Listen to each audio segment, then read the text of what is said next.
17h50, c'est l'heure de l'interview sans interdit de Robert Ménard qui reçoit ce soir l'anthropologue du fait religieux, Dounia Bouzar. Dounia Bouzar, bonsoir. Alors, on lit Le Monde cet après-midi et en une, on découvre quoi? Un chiffre effarant. 42% des Français, 42% des Français expliquent que pour eux, l'islam est une menace. C'est incroyable, vous n'êtes pas étonné par ce chiffre? Eh ben, merci Ben Laden aussi. C'est-à-dire que les groupuscules radicaux ont réussi à imposer leur définition de l'islam. Et finalement, tous les musulmans de France, tous les citoyens français, musulmans ou pas d'ailleurs, sont un peu pris au piège dans cette définition. Et ça fait peur même aux musulmans si on définit l'islam par les radicaux. C'est pas les radicaux qui sont visés là, c'est l'islam en tant que religion. C'est autre chose. Si on demandait les terroristes, je pense qu'il y aurait 95% des Français, musulmans ou pas musulmans, qui en auraient peur. Là, on nous dit... On a peur de l'islam, de la religion. Mais parce que les radicaux ont imposé leur définition de l'islam, ce qui fait que la majorité des Français voient l'islam au travers la burqa, au travers des gens qui imposent leur vision du monde, au travers des gens qui respectent pas les autres, qui soumettent les femmes. C'est ça l'idée qu'ils ont de l'islam. Oui, mais c'est aussi ça l'islam. La burqa, c'est pas une invention. Le voile, c'est pas une invention. On pourrait en discuter. La burqa, elle existe. La burqa 70 ans, l'islam à 14 siècles, mais ils ont réussi. Non, mais pour les Français aujourd'hui, ils voient dans leur univers un islam qu'ils n'ont pas envie de voir, qu'ils n'ont pas envie de partager. Oui, alors, mais vous savez, ça se nourrit. C'est-à-dire que depuis quand même longtemps, on a aussi des représentations négatives sur cette religion. C'est quand même une histoire lourde aussi. Et ça se nourrit. C'est-à-dire que les radicaux ont encore moins de difficultés à imposer des choses archaïques en disant ça c'est l'islam, parce que justement les gens se disent les musulmans sont pas comme nous, ils ont des autres valeurs, ils ont pas notre culture. Alors du coup ça laisse la place aux radicaux. Attendez, j'ai bien compris, mais vous dites vous-même ça date pas d'hier, en même temps ces chiffres ils sont récents, c'est une évolution. Oui. Attendez, 42%, on n'a jamais vu ça. Mais on n'a jamais Donc vu. ça veut dire qu'il y a une évolution. Comment vous l'expliquez vous? Parce qu'il y a un islam plus agressif, plus visible, une religion plus ostentatoire. Moi, je pense que les hommes politiques ont fait beaucoup d'erreurs. Je pense que les hommes politiques, pareil, quand ils parlent de l'islam, quand ils ont fait l'histoire de la burqa, il fallait parler des processus d'endoctrinement, il fallait travailler avec des psychologues pour que les jeunes s'arrêtent sur ces groupuscules, mais il fallait pas mélanger, justement, valider la définition de ces groupes en disant ça, c'est l'islam. Oui, mais il y a on leur a donné du pouvoir à ces groupuscules radicaux. Les hommes politiques ont cru les combattre. Au lieu de les combattre, comme finalement c'est eux qui posent le débat, finalement ils les ont légitimés comme interlocuteurs. Oui, c'est vrai et pas vrai ce que vous dites. Les cantines halal, les quick halal, tout ça, ça participe. Attendez, je suis pas contre. Pourquoi il n'est pas là? Je veux dire, dans la tête des gens, c'est regardez, on affirme chaque jour un peu plusieurs différences. Est-ce que ces gens-là vont s'intégrer? Et 42% des Français en ont peur. Mais creusons les choses. Le quick halal, c'est pas les musulmans qui l'ont demandé. C'est une histoire de marketing. Les musulmans, eux, demandaient simplement. Attendez, c'est du marketing parce qu'ils y vont. Sinon, le marketing ou pas marketing, ils y seraient pas. Les spécialistes du marketing vous diront que c'est l'offre qui a créé la demande et pas le contraire. Par contre, il y a une vraie demande des musulmans, que leur liberté de conscience soit respectée et qu'ils soient pas confondus avec des intégristes et qu'ils puissent manger du poisson quand ils mangent pas de viande. D'accord. Ça, oui. La prière dans la rue, vous imaginez à quoi ça participe, quelle image ça renvoie de l'islam? Non, mais attendez, c'est pareil. Dire ça comme ça. On l'a vu partout. Mais c'est pas partout, c'est dans deux rues. On l'a vu partout. On l'a vu à la télévision, dans les médias, partout. Oui, mais alors ça, merci les médias aussi. Il y a 2 rues à Paris où la mosquée est en train de se faire construire, rue Tanger. Ça fait 10 ans que ça dure. Ça fait 2 ans que la mosquée est en train de se faire construire. Et ça fait 10 ans qu'ils prient là. Et il y a 2 rues où ils n'ont pas de place. Il y a aucun musulman qui aime prier dehors. Vous savez, c'est quelque chose ça doit être pur, l'espace. Ça fait plaisir ni aux riverains, ni aux musulmans. On souffre tous de cette situation. Il faut trouver des lieux propres pour respecter la liberté de conscience et pas mélanger les intégristes et les pratiquants, parce que ça fait le jeu des intégristes. 61% des gens interrogés estiment que ce qui explique cette mauvaise intégration des musulmans, ce qu'ils jugent comme une mauvaise intégration des musulmans, vient de leur refus à eux de s'intégrer. Ça, c'est un nouveau changement. C'est-à-dire, on n'accuse plus, comme on l'a fait longtemps, nos sociétés de ne pas être accueillantes, mais on dit les musulmans, ils n'ont pas envie de s'intégrer, et c'est ça la cause. Comment vous l'expliquez, ce changement d'attitude? C'est un vrai changement, quand même. Oui, mais c'est très grave qu'on en arrive là, et je suis pas du tout optimiste, parce que ça aussi, c'est la position des radicaux. Les radicaux disent quoi? Ils disent l'islam détermine une personne de façon définitive, elle gère tout, elle gère toute sa personnalité, et ça construit tout.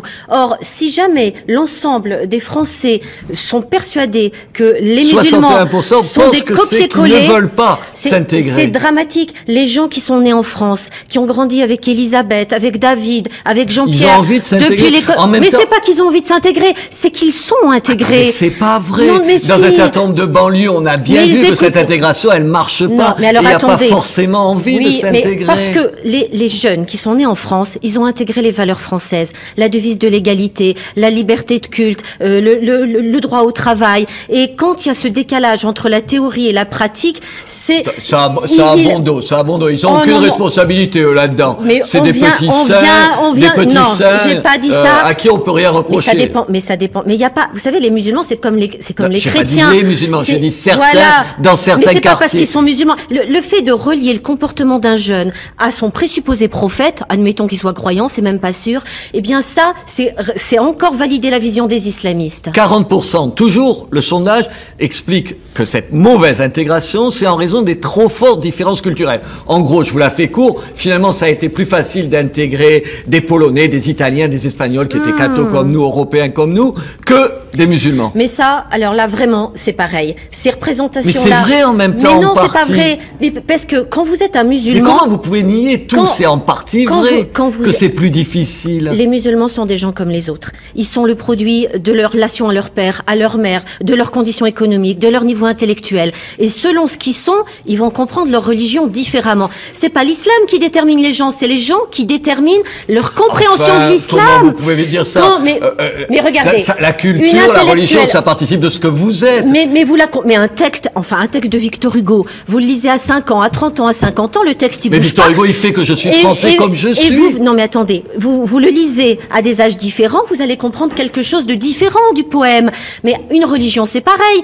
Vous lisez un texte religieux. Si vous êtes analphabète, enfermé dans une cuisine pendant 30 ans, eh bien, vous allez comprendre quelque chose. Si vous êtes ingénieur à Paris ou journaliste à New York, quand vous ouvrez votre Coran, vous allez comprendre quelque chose de différent. Les musulmans français sont de culture française. Ils ont appris à dire je. Ils écoutent les mêmes films. Ils écoutent les mêmes musiques. Si jamais les Français continuent à les regarder comme des étrangers, ils vont continuer à se réfugier. On ne leur applique pas les mêmes critères. Madame Bouzard, si je vous écoute bien, ce n'est que le regard des autres qui fait ce que vous êtes. Sur la question de la grille islamisante, oui, il faut déconfessionnaliser les débats, il faut appliquer les mêmes critères à tout le monde. Si un jeune crache par terre en disant l'islam oblige à cracher par terre, on discute pas sur l'islam, on met 2 heures de colle. Si jamais on applique les lois de la même façon à tout le monde, on ne prend pas le comportement du jeune comme si c'était le produit de l'islam. N'oublions pas que les jeunes... On ne trouve aucune excuse aux gens sous prétexte de leur particularité religieuse ou culturelle. Ni laxisme, ni diabolisation. Absolument. Appliquons la loi aux Français de la même façon, telle que la République nous le demande, et vous verrez, on va régler plein de choses. On rentre pas dans les débats confessionnels. Et même si le jeune met sa religion en avant pour dire oui, ma religion, elle dit que, on rentre pas là-dedans. On fait comme si c'était. Et si c'était Jean-Pierre, qu'est-ce qu'on dirait à Jean-Pierre? Voilà, c'est comme ça qu'il faut aborder les choses. En même temps, vous êtes favorable, vous étiez contre la loi d'interdiction sur la burqa, vous êtes contre la loi d'interdiction du voile à l'école, vous êtes pour des salles de prière dans les entreprises. Non. Oui, j'ai vu ça. Absolument pas. Je suis pour des salles de repos où chaque transversale, qui soient pas des salles sacrées. Mais vous êtes faux que c'est pas vrai. Mais pas du tout. Des salles de repos où les enfants de la prière, ça revient à la même chose. Non, pas du tout. Ça doit pas être une pièce réservée à une religion. Ça doit être un endroit où on peut jouer au Scrabble. Mais aussi on peut faire ses prières. Et éventuellement, pendant les moments de repos. Je comprends pas. Voilà. Vous me dites à la fois, il faut traiter tout le monde de la même façon, et en même temps, vous me dites, il faut qu'on s'adapte à l'islam. Non, est-ce que c'est pas contradictoire? J'ai jamais dit qu'il faut s'adapter. J'ai dit qu'il faut appliquer la devise française, c'est-à-dire liberté de conscience, sans entraver la cohésion du vivre ensemble, chercher le plus petit dénominateur commun, transpirer ensemble, travailler ensemble, manger ensemble, au même repas, partager des repas communs, mais ça peut être aussi proposer du poisson. Bounia Bouzard, merci. Merci à vous. dégager 6 à 8 milliards, c'est une priorité Marine Le Pen que vous partagez? Oui, je suis étonné que Mme Pécresse dise qu'il n'y a pas d'économie proposée dans d'autres programmes. En tout cas, moi, dans mon projet, il y en a. C'est sûr que ce ne sont pas les mêmes que celles de son gouvernement, qui consistent à taper systématiquement sur les classes populaires et les classes moyennes. Chercher 7 milliards, bah, écoutez, c'est exactement ce qu'on verse sans en revoir un centime d'euro à l'Union européenne chaque année, puisque nous sommes contributeurs nets à hauteur justement de 7 milliards. Bah, tiens, voilà 7 milliards d'économies. Eric Ramadan, bonsoir. Alors le moins qu'on puisse dire, c'est que vous n'êtes pas le bienvenu en France, en tout cas, parce que quand on voit les déclarations à la fois du ministre des Affaires étrangères et du ministre de l'Intérieur, il regrette que vous soyez invité au congrès de l'UOIF. Il regrette. Oui, non mais je ne suis pas bienvenu par Nicolas Sarkozy, le président, et son ministre de l'Intérieur. C'est eux qui parlent de ne pas bien m'accueillir, de ne pas être content. Je suis très très bien accueilli par un grand nombre de Français. Je ne confonds pas le peuple de France et le peuple français et certains intellectuels et certains acteurs politiques mais avec la position de ce gouvernement. Pourquoi cette position quand on dit que vos propos sont contraires à l'esprit républicain, qu'ils ne rendent pas service aux musulmans de France? C'est de graves accusations. Oui, c'est de graves accusations qui sont encore une fois fondées sur rien, parce que depuis 25 ans que j'interviens en France, j'interviens en demandant et en conseillant aux Français de confession musulmane de respecter la loi, d'être engagés, d'être des citoyens. Mais ce que je dis à ce gouvernement-là, c'est que depuis 5 ans qu'ils sont aux affaires, et Nicolas Sarkozy, depuis bien avant, quand il était ministre de l'Intérieur, ils n'ont rien fait sur la question sociale. On a eu des émeutes en 2005. Qu'est-ce qui a été fait dans les banlieues, si ce n'est des gesticulations et des actes de symbole, de prendre Rachida Dati ici ou Fadela Amara en nous faisant croire qu'on respecte la diversité en utilisant des symboles. Ce que vous dites, je l'entends. En même temps, j'ai pas vu un seul leader de la gauche prendre votre défense. J'ai pas entendu d'intellectuel dire c'est scandaleux de montrer du doigt un autre intellectuel. Personne ne s'est levé en disant que...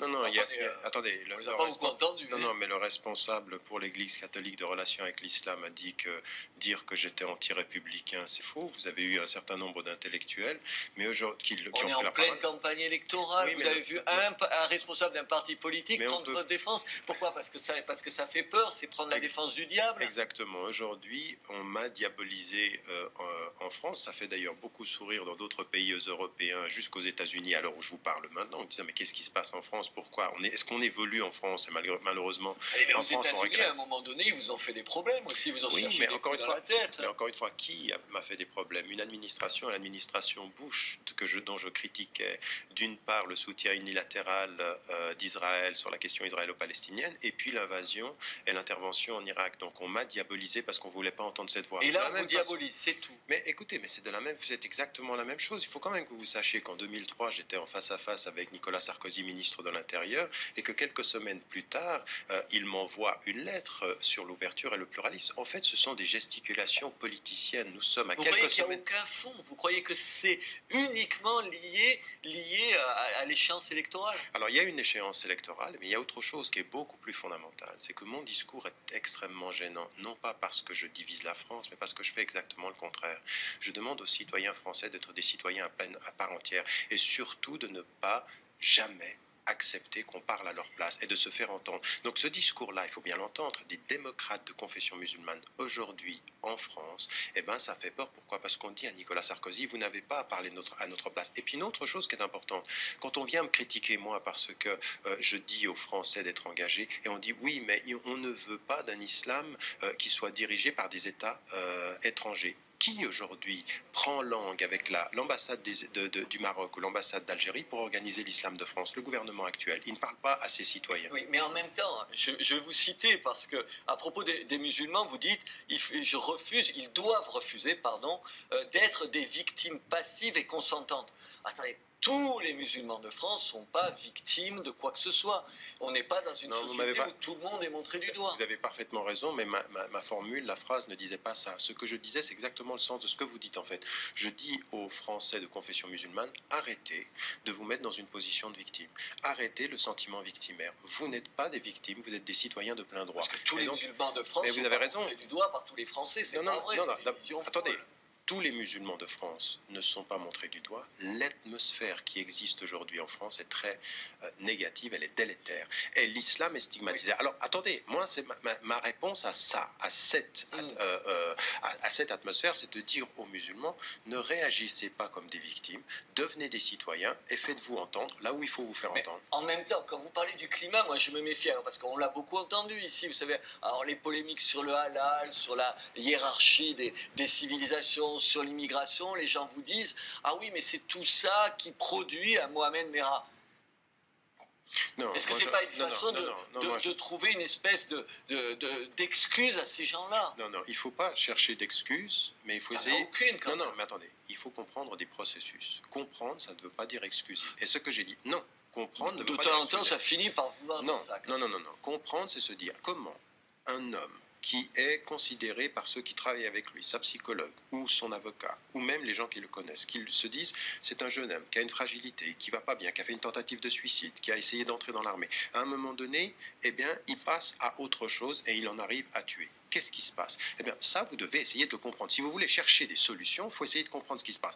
Comprendre n'est pas justifié. L'autre chose, quand même, qu'il faut qu'on dise aujourd'hui, parce que vous dites, attendez, l'atmosphère. Oui. Quand on lance un débat sur l'identité nationale en France, on ne permet pas à une atmosphère saine de se poser. Et à de poser des débats. Enfin, vous passez votre vie à en poser des questions. Vous, pourquoi cette question-là, elle serait... Il y a des questions qui ne sont pas légitimes. Non, parce que cette question... Non, attendez. Toutes les questions sont légitimes. Celle qui concerne qu'est-ce que c'est l'identité nationale, c'est une question légitime. Les questions sont légitimes. Ça dépend quand vous les posez et pour éviter quelle autre question. Alors, la logique, non. Écoutez, quand on pose la question de l'identité nationale, parce qu'on ne peut pas parler de la justice sociale, parce qu'on ne peut pas parler du manque d'écoles dans les banlieues. De l'un et de l'autre. Non, pas exactement la même chose. Non, exact. Mon point, il est le suivant. C'est qu'on parle de l'un pour éviter de parler de l'autre. C'est ça la stratégie politique. Quand vous dites, quand même, je vais vous citer, sur Mohamed Merah, quand vous dites, c'est un pauvre garçon coupable et à condamner sans l'ombre d'un doute. Donc ça, vous le dites, je ne vous fais pas ce reproche-là. Mais même s'il fut lui-même la victime d'un ordre social qu'il avait déjà condamné, lui et 10 millions d'autres, vous ne trouvez pas que c'est un peu ça, c'est le Tariq Ramadan de gauche? De gauche, de toute façon, je suis plutôt à gauche, et ça ne me pose pas de problème. Même si vous êtes à droite, il faudra entendre une parole de gauche.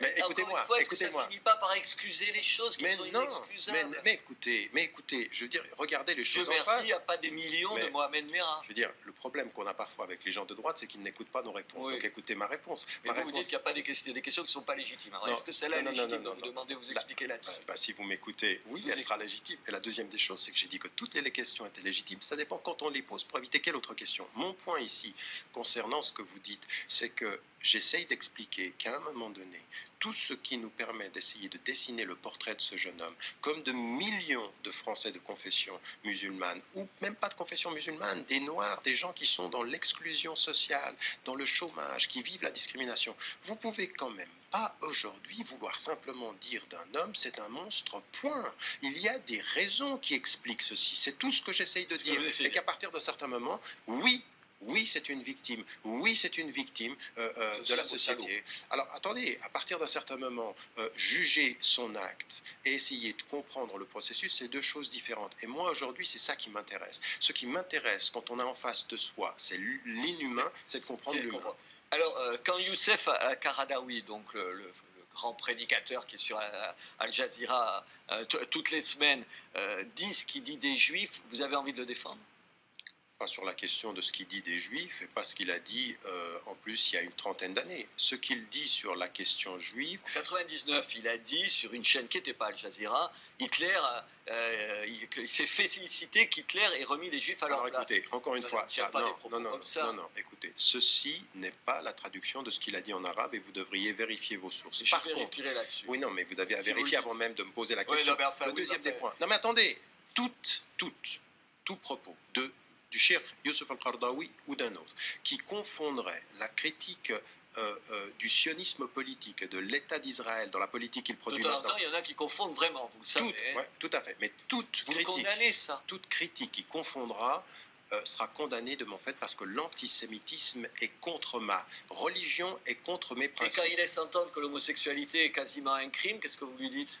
Je pense que lui, ce qu'il se pose, c'est dans la position traditionnelle. Il dit traditionnelle que c'est justifiable. Attendez, lui, ce qu'il dit, c'est un péché, comme le dit le pape, comme le dit le Dalai Lama, et donc c'est un représentant religieux. Maintenant, est-ce que le Dalai Lama... Un péché et un crime n'est pas tout à fait la même chose. Non, il dit un péché. Il dit un péché majeur. Il dit alors pas là aussi, c'est un problème de traduction. Il dit pas un crime. Mais attendez, le pape, vous ne l'empêchez pas de rentrer en France. Le Dalai Lama qui dit que l'homosexualité est à condamner, on ne l'empêche pas.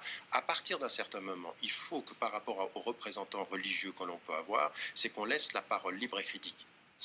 On empêche les gens de parler quand ils incitent au crime et à la haine.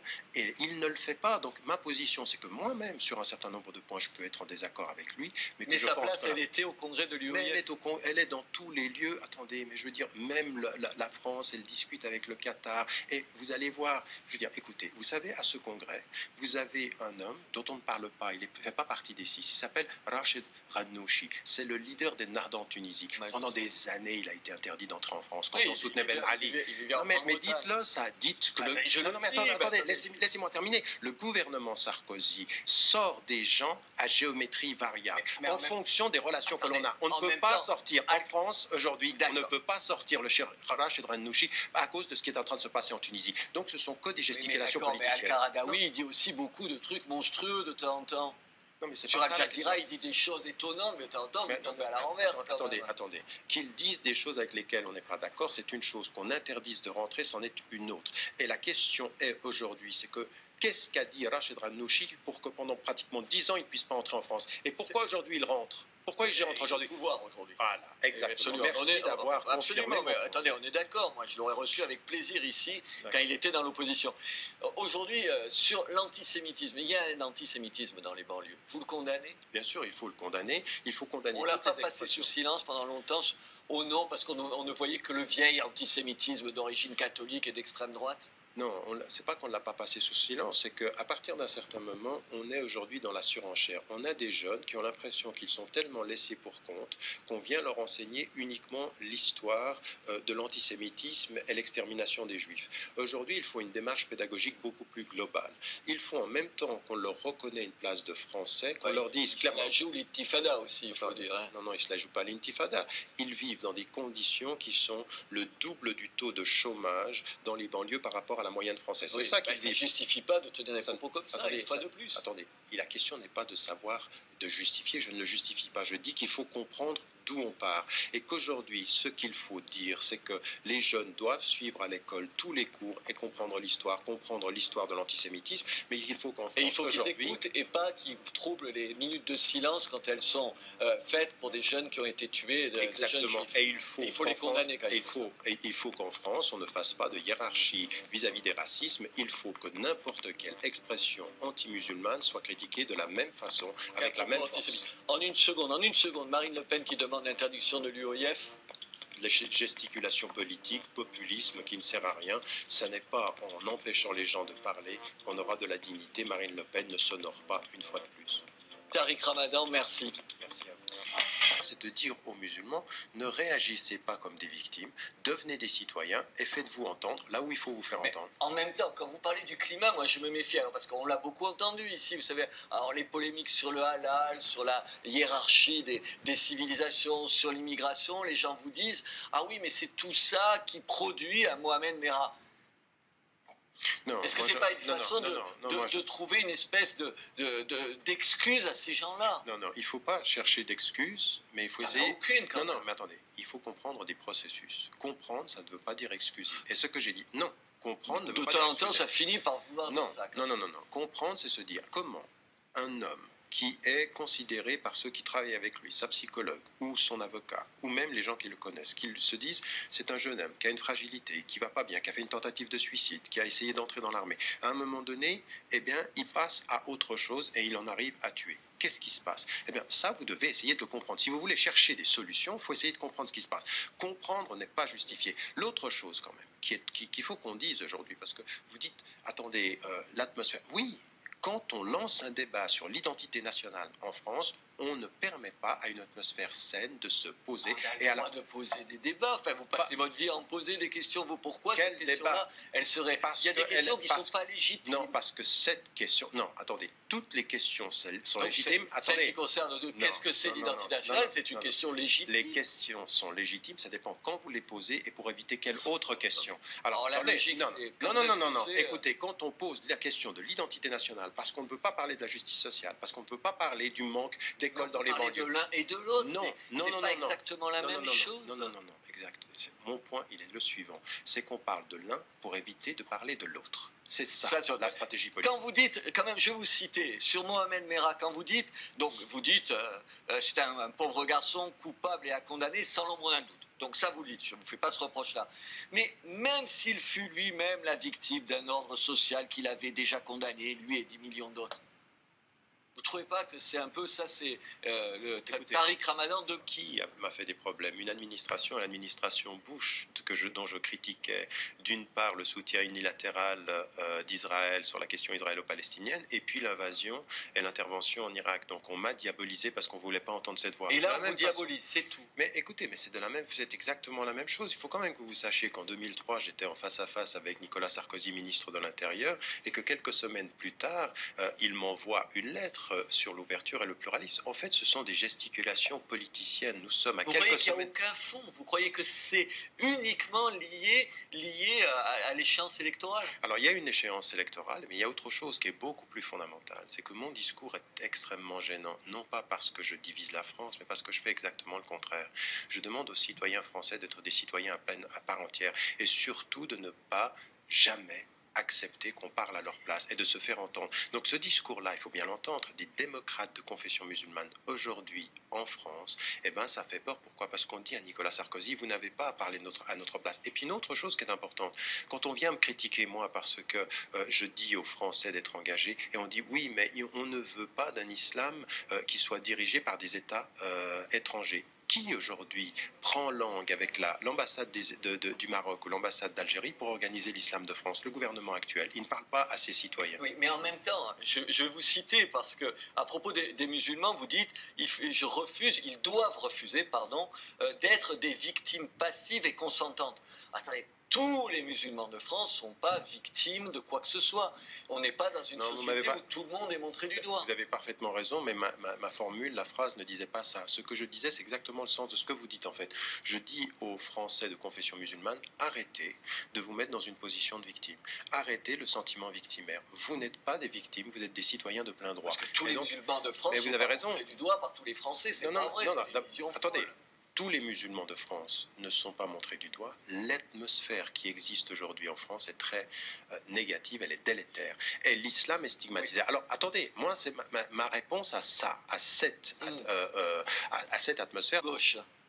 De gauche, de toute façon, je suis plutôt à gauche, et ça me pose pas de problème. Même si vous êtes à droite, il faudra entendre une parole de gauche. Mais écoutez-moi, est-ce que ça ne finit pas par excuser les choses qui sont inexcusables? Mais écoutez, je veux dire, regardez les choses en face. Merci, il n'y a pas des millions de Mohamed Merah. Je veux dire, le problème qu'on a parfois avec les gens de droite, c'est qu'ils n'écoutent pas nos réponses. Oui. Donc écoutez ma réponse. Mais vous dites qu'il n'y a pas des questions qui ne sont pas légitimes. Alors, est-ce que celle-là est légitime? Vous demandez, vous expliquer là-dessus. Si vous m'écoutez, oui, elle sera légitime. Et la deuxième des choses, c'est que j'ai dit que toutes les questions étaient légitimes. Ça dépend quand on les pose pour éviter quelle autre question. Mon point ici, concernant ce que vous dites, c'est que j'essaye d'expliquer qu'à un moment donné, tout ce qui nous permet d'essayer de dessiner le portrait de ce jeune homme, comme de millions de Français de confession musulmane, ou même pas de confession musulmane, des Noirs, des gens qui sont dans l'exclusion sociale, dans le chômage, qui vivent la discrimination, vous pouvez quand même pas aujourd'hui vouloir simplement dire d'un homme c'est un monstre, point. Il y a des raisons qui expliquent ceci. C'est tout ce que j'essaye de dire. Et qu'à partir d'un certain moment,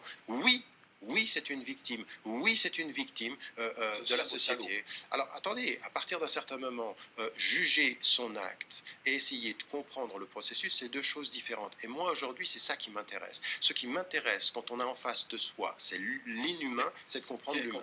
Alors, quand Youssef Qaradawi, donc le grand prédicateur qui est sur Al Jazeera toutes les semaines, dit ce qu'il dit des Juifs, vous avez envie de le défendre?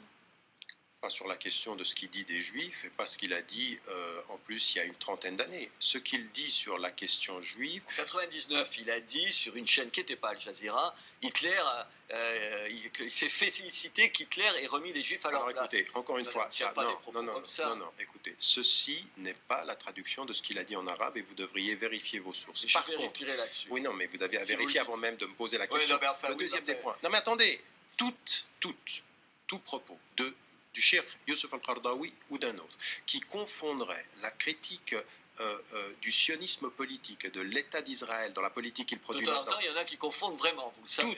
Tout à fait, mais toute vous critique... Vous condamnez ça. Toute critique qui confond... Eric Ramadan, bonsoir. Alors le moins qu'on puisse dire, c'est que vous n'êtes pas le bienvenu en France, en tout cas, parce que quand on voit les déclarations à la fois du ministre des Affaires étrangères et du ministre de l'Intérieur, il regrette que vous soyez invité au congrès de l'UOIF. Il regrette. Oui, non mais je ne suis pas bienvenu par Nicolas Sarkozy, le président, et son ministre de l'Intérieur. C'est eux qui parlent de ne pas bien m'accueillir, de ne pas être content.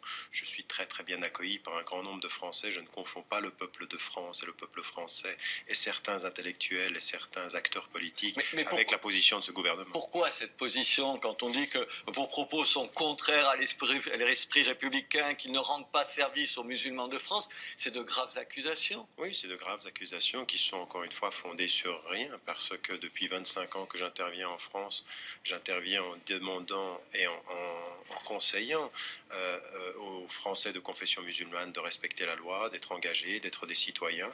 Mais ce que je dis à ce gouvernement-là, c'est que depuis 5 ans qu'ils sont aux affaires, et Nicolas Sarkozy, depuis bien avant, quand il était ministre de l'Intérieur, ils n'ont rien fait sur la question sociale. On a eu des émeutes en 2005. Qu'est-ce qui a été fait dans les banlieues, si ce n'est des gesticulations et des actes de symbole, de prendre Rachida Dati ici ou Fadela Amara en nous faisant croire qu'on respecte la diversité en utilisant des symboles. Ce que vous dites, je l'entends. En même temps, je n'ai pas vu un seul leader de la gauche prendre votre défense. Je n'ai pas entendu d'intellectuel dire c'est scandaleux de montrer du doigt un autre intellectuel. Personne ne s'est levé en disant que... Non, attendez, non, mais le responsable pour l'Église catholique de relations avec l'islam a dit que dire que j'étais anti-républicain, c'est faux. Vous avez eu un certain nombre d'intellectuels, mais aujourd'hui qui on est en pleine campagne électorale. Vous avez vu un responsable d'un parti politique prendre votre défense. Pourquoi? Parce que ça fait peur. C'est prendre la défense du diable. Exactement. Aujourd'hui, on m'a diabolisé en France. Ça fait d'ailleurs beaucoup sourire dans d'autres pays européens, jusqu'aux États-Unis, à l'heure où je vous parle maintenant, en disant mais qu'est-ce qui se passe en France? Pourquoi est-ce qu'on évolue en France? Et malheureusement, aux États-Unis, à un moment donné, ils vous ont fait des problèmes aussi. Vous en cherchez des coups dans la tête. Mais encore une fois, Fondra sera condamné de mon fait parce que l'antisémitisme est contre ma religion et contre mes principes. Et quand il laisse entendre que l'homosexualité est quasiment un crime, qu'est-ce que vous lui dites? Je pense que lui, ce qu'il se pose, c'est dans la position traditionnelle. Il dit traditionnelle que c'est justifiable. Attendez, lui, ce qu'il dit, c'est un péché, comme le dit le pape, comme le dit le Dalai Lama, et donc c'est un représentant religieux. Maintenant, est-ce que le Dalai Lama... Un crime n'est pas tout à fait la même chose. Non, il dit un péché. Il dit un péché majeur. Il dit alors pas là aussi, c'est un problème de traduction. Il dit pas un crime. Mais attendez, le pape, vous ne l'empêchez pas de rentrer en France. Le Dalai Lama qui dit que l'homosexualité est à condamner, on ne l'empêche pas. À partir d'un certain moment, il faut que par rapport aux représentants religieux que l'on peut avoir, c'est qu'on laisse la parole libre et critique. On empêche les gens de parler quand ils incitent au crime et à la haine. Et il ne le fait pas. Donc ma position, c'est que moi-même, sur un certain nombre de points, je peux être en désaccord avec lui. Mais sa place, elle était au congrès de l'UOIF. Elle est dans tous les lieux. Attendez, mais je veux dire, même la France, elle discute avec le Qatar. Et vous allez voir, je veux dire, écoutez, vous savez, à ce congrès, vous avez un homme dont on ne parle pas. Il ne fait pas partie des 6. Il s'appelle Rachid Ranouchi. C'est le leader des Nards en Tunisie. Pendant des années, il a été interdit d'entrer en France quand on soutenait Ben Ali. Non, mais dites-le ça, dites que non, mais attendez, laissez-moi terminer. Le gouvernement Sarkozy sort des gens à géométrie variable en fonction des relations que l'on a. On ne peut pas sortir en France aujourd'hui, on ne peut pas sortir le cher Rachid Ranouchi à cause de ce qui est en train de se passer en Tunisie. Donc ce sont que des gesticulations politiciennes. Mais Al-Qaradawi, il dit aussi beaucoup de trucs monstrueux de temps en temps. Non, mais sur Al Jazeera, il dit des choses étonnantes, mais de temps en temps, vous tombez à la renverse. Attendez. Qu'ils disent des choses avec lesquelles on n'est pas d'accord, c'est une chose. Qu'on interdise de rentrer, c'en est une autre. Et la question est aujourd'hui, c'est que qu'est-ce qu'a dit Rachid Ranouchi pour que pendant pratiquement 10 ans, il ne puisse pas entrer en France? Et pourquoi aujourd'hui il rentre? Pourquoi je rentre aujourd'hui? Pouvoir aujourd'hui. Voilà, exactement. Merci d'avoir confirmé. Mais attendez, on est d'accord. Moi, je l'aurais reçu avec plaisir ici quand il était dans l'opposition. Aujourd'hui, sur l'antisémitisme, il y a un antisémitisme dans les banlieues. Vous le condamnez? Bien sûr, il faut le condamner. Il faut condamner. On l'a pas passé sous silence pendant longtemps. Oh non, parce qu'on ne voyait que le vieil antisémitisme d'origine. 17h50, c'est l'heure de l'interview sans interdit de Robert Ménard qui reçoit ce soir l'anthropologue du fait religieux, Dounia Bouzar. Dounia Bouzar, bonsoir. Alors, on lit Le Monde cet après-midi et en une, on découvre quoi? Un chiffre effarant. 42% des Français, 42% des Français expliquent que pour eux, l'islam est une menace. C'est incroyable, vous n'êtes pas étonné par ce chiffre? Eh ben, merci Ben Laden aussi. C'est-à-dire que les groupuscules radicaux ont réussi à imposer leur définition de l'islam. Et finalement, tous les musulmans de France, tous les citoyens français, musulmans ou pas d'ailleurs, sont un peu pris au piège dans cette définition. Et ça fait peur même aux musulmans si on définit l'islam par les radicaux. C'est pas les radicaux qui sont visés. Là, c'est l'islam en tant que religion. C'est autre chose. Si on demandait les terroristes, je pense qu'il y aurait 95% des Français, musulmans ou pas musulmans, qui en auraient peur. Là, on nous dit... On a peur de l'islam, la religion. Mais parce que les radicaux ont imposé leur définition de l'islam, ce qui fait que la majorité des Français voient l'islam au travers la burqa, au travers des gens qui imposent leur vision du monde, au travers des gens qui respectent pas les autres, qui soumettent les femmes. C'est ça l'idée qu'ils ont de l'islam. Oui, mais c'est aussi ça l'islam. La burqa, c'est pas une invention. Le voile, c'est pas une invention. On pourrait en discuter. La burqa, elle existe. La burqa 70 ans, l'islam a 14 siècles, mais ils ont réussi. Non, mais pour les Français aujourd'hui, ils voient dans leur univers un islam qu'ils n'ont pas envie de voir, qu'ils n'ont pas envie de partager. Oui, alors, mais vous savez, ça se nourrit. C'est-à-dire que depuis quand même longtemps, on a aussi des représentations négatives sur cette religion. C'est quand même une histoire lourde aussi. Et ça se nourrit. C'est-à-dire que les radicaux ont encore moins de difficultés à imposer des choses archaïques en disant ça c'est l'islam, parce que justement les gens se disent les musulmans sont pas comme nous, ils ont des autres valeurs, ils ont pas notre culture. Alors du coup ça laisse la place aux radicaux. Attendez, j'ai bien compris, mais vous dites vous-même ça date pas d'hier. En même temps ces chiffres ils sont récents, c'est une évolution. Oui. Attendez, 42%, on n'a jamais vu ça. Mais on n'a jamais Donc vu. ça veut dire qu'il y a une évolution. Comment vous l'expliquez vous? Parce qu'il y a un islam plus agressif, plus visible, une religion plus ostentatoire. Moi, je pense que les hommes politiques ont fait beaucoup d'erreurs. Je pense que les hommes politiques, pareil, quand ils parlent de l'islam, quand ils ont fait l'histoire de la burqa, il fallait parler des processus d'endoctrinement, il fallait travailler avec des psychologues pour que les jeunes s'arrêtent sur ces groupuscules, mais il fallait pas mélanger, justement, valider la définition de ces groupes en disant ça, c'est l'islam. Oui, mais il y a on leur a donné du pouvoir à ces groupuscules radicaux. Les hommes politiques ont cru les combattre. Au lieu de les combattre, comme finalement c'est eux qui posent le débat, finalement ils les ont légitimés comme interlocuteurs. Oui, c'est vrai, pas vrai ce que vous dites. Les cantines halal, les quick halal, tout ça, ça participe. Attendez, je suis pas contre. Pourquoi il n'est pas là? Je veux dire, dans la tête des gens, c'est regardez, on affirme chaque jour un peu plusieurs différences. Est-ce que ces gens-là vont s'intégrer? Et 42% des Français en ont peur. Mais creusons les choses. Le quick halal, c'est pas les musulmans qui l'ont demandé. C'est une histoire de marketing. Les musulmans, eux, demandaient simplement. Attendez, c'est du marketing parce qu'ils y vont. Sinon, le marketing ou pas marketing, ils y seraient pas. Les spécialistes du marketing vous diront que c'est l'offre qui a créé la demande et pas le contraire. Par contre, il y a une vraie demande des musulmans que leur liberté de conscience soit respectée et qu'ils soient pas confondus avec des intégristes et qu'ils puissent manger du poisson quand ils mangent pas de viande. D'accord. Ça, oui. La prière dans la rue, vous imaginez à quoi ça participe? Quelle image ça renvoie de l'islam? Non, mais attendez, c'est pareil. Dire ça comme ça. Partout. Mais c'est pas partout. C'est dans deux rues. On l'a vu partout. On l'a vu à la télévision, dans les médias partout. Oui, mais alors ça, merci les médias aussi. Il y a 2 rues à Paris où la mosquée est en train de se faire construire, rue Tanger. Ça fait 10 ans que ça dure. Ça fait 2 ans que la mosquée est en train de se faire construire. Et ça fait 10 ans qu'ils prient là. Et il y a 2 rues où ils n'ont pas de place. Il y a aucun musulman qui aime prier dehors. Vous savez, c'est quelque chose ça doit être pur, l'espace. Ça fait plaisir ni aux riverains, ni aux musulmans. On souffre tous de cette situation. Il faut trouver des lieux propres pour respecter la liberté de conscience et pas mélanger les intégristes et les pratiquants, parce que ça fait le jeu des intégristes. 61% des gens interrogés estiment que ce qui explique cette mauvaise intégration des musulmans, ce qu'ils jugent comme une mauvaise intégration des musulmans, vient de leur refus à eux de s'intégrer.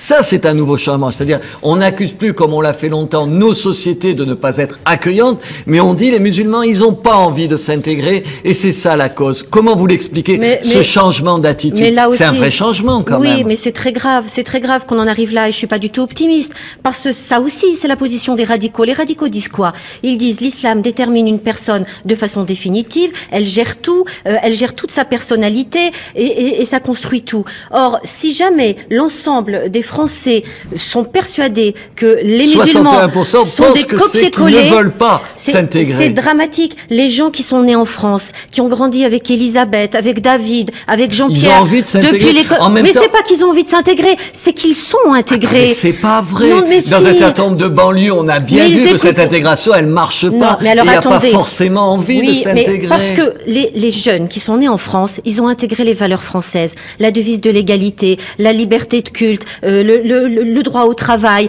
Et quand il y a ce décalage entre la théorie et la pratique, c'est... Ça a bon dos. Ils n'ont aucune responsabilité là-dedans. C'est des petits saints, j'ai pas dit ça. À qui on peut rien reprocher. Mais ça dépend. Mais il y a pas, vous savez, les musulmans, c'est comme les chrétiens. J'ai pas dit les musulmans, j'ai dit certains, dans certains quartiers. Mais c'est pas parce qu'ils sont musulmans. Le fait de relier le comportement d'un jeune à son présupposé prophète, admettons qu'il soit croyant, c'est même pas sûr, eh bien ça, c'est encore valider la vision des islamistes. 40%, toujours, le sondage explique que cette mauvaise intégration, c'est en raison des trop fortes différences culturelles. En gros, je vous la fais court, finalement, ça a été plus facile d'intégrer des Polonais, des Italiens, des Espagnols qui étaient cathos comme nous, Européens comme nous, que des musulmans. Mais ça, alors là, vraiment, c'est pareil. Ces représentations-là... Mais c'est vrai en même temps, mais non, c'est pas vrai. Mais parce que quand vous êtes un musulman... Mais comment vous pouvez nier tout? C'est en partie vrai que c'est plus difficile. Les musulmans sont des gens comme les autres. Ils sont le produit de leur relation à leur père, à leur mère, de leurs conditions économiques, de leur niveau intellectuel. Et selon ce qu'ils sont, ils vont comprendre leur religion différemment. C'est pas l'islam qui détermine les gens, c'est les gens qui déterminent leur compréhension de l'islam. Comment vous pouvez dire ça? Non, mais regardez. La culture, la religion, ça participe de ce que vous êtes. Mais un texte de Victor Hugo, vous le lisez à 5 ans, à 30 ans, à 50 ans, le texte, il bouge pas. Mais Victor Hugo, il fait que je suis français comme je suis. Non, mais attendez. Vous le lisez à des âges différents, vous allez comprendre quelque chose de différent du poème. Mais une religion, c'est pareil. Vous lisez un texte religieux. Si vous êtes analphabète, enfermé dans une cuisine pendant 30 ans, eh bien, vous allez comprendre quelque chose. Si vous êtes ingénieur à Paris ou journaliste à New York, quand vous ouvrez votre Coran, vous allez comprendre quelque chose de différent. Les musulmans français sont de culture française. Ils ont appris à dire je. Ils écoutent les mêmes films. Ils écoutent les mêmes musiques. Si jamais les Français continuent à les regarder comme des étrangers, ils vont continuer à se réfugier. On ne leur applique pas les mêmes critères. Madame Bouzard, si je vous écoute bien, ce n'est que le regard des autres qui fait ce que vous êtes. Sur la question de la grille islamisante, oui, il faut déconfessionnaliser les débats. Il faut appliquer les mêmes critères à tout le monde. Si un jeune crache par terre en disant l'islam oblige à cracher par terre, on discute pas sur l'islam, on met 2 heures de colle. Si jamais on applique les lois de la même façon à tout le monde, on ne prend pas le comportement du jeune comme si c'était le produit de l'islam. N'oublions pas que les jeunes... On ne trouve aucune excuse aux gens sous prétexte de leur particularité religieuse ou culturelle. Ni laxisme, ni diabolisation. Absolument. Appliquons la loi aux Français de la même façon, telle que la République nous le demande, et vous verrez, on va régler plein de choses. On rentre pas dans les débats confessionnels. Et même si le jeune met sa religion en avant pour dire oui, ma religion, elle dit que, on rentre pas là-dedans. On fait comme si c'était. Et si c'était Jean-Pierre, qu'est-ce qu'on dirait à Jean-Pierre? Voilà, c'est comme ça qu'il faut aborder les choses. En même temps, vous êtes favorable, vous étiez contre la loi d'interdiction sur la burqa, vous êtes contre la loi d'interdiction du voile à l'école, vous êtes pour des salles de prière dans les entreprises. Non.